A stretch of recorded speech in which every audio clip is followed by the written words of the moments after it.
this Shabbat, I'm thinking of heroes. Everybody has someone they look to as an inspiration for their life and their journey, their hero. I would like you to write in the comments, who's someone who's inspired you in your life? It could be historical. I think of Bonhoeffer. Remember that plot against Hitler? This guy was an outspoken person who rallied all kinds of Christians to stand up. He said, he says, if you're silent, inaction is action. And so he brought up a bunch of people in the church to actually stand against Hitler. And he was a German. He was born in Germany. And he said, hey, they're dehumanizing the Jewish people. And so he came up and he said, this can't be allowed. And so he was essentially a pacifist, but he became convinced that not acting against such evil, like we're seeing anti-Semitism around the world today, that is a sin. And he joined the Abwehr, which is the German military intelligence. He was like a spy. He's like a double agent. And so he was part of an anti-Hitler resistance within the regime of Hitler, essentially, the Abwehr.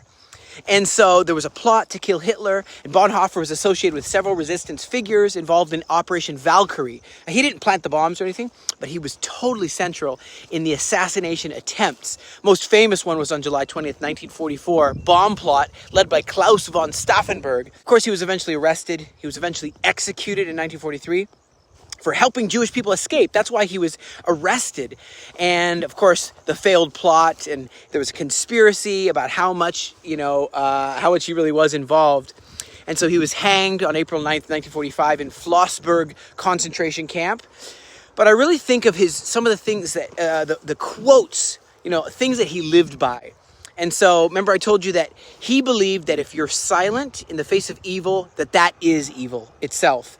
He studied in New York at Union Theological Seminary, and he was in America for a while. He goes back to Germany in 1931. He becomes a lecturer in theology. 1933, Hitler rises to power, and he gives a radio address saying, don't idolize these leaders like they're God. He gets his broadcast cut off in the middle of the radio. The Nazis shut off his radio broadcast. And he says, if you board the wrong train, this is a quote, if you board the wrong train, it's no use running in the corridor in the opposite direction. You have to turn the train. You have to stop the train. You have to be part of the change.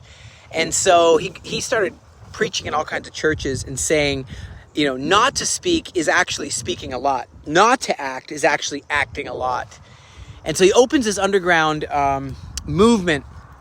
And I just want to say this, friends, is that he's a hero of mine, of many heroes, but he's one because he wasn't Jewish, but he stood to rescue the Jewish people and went to death after the failed assassination plot. I mean, imagine this. People are like, Hitler's crazy and this and that, but he says, no, we're going to take this guy out.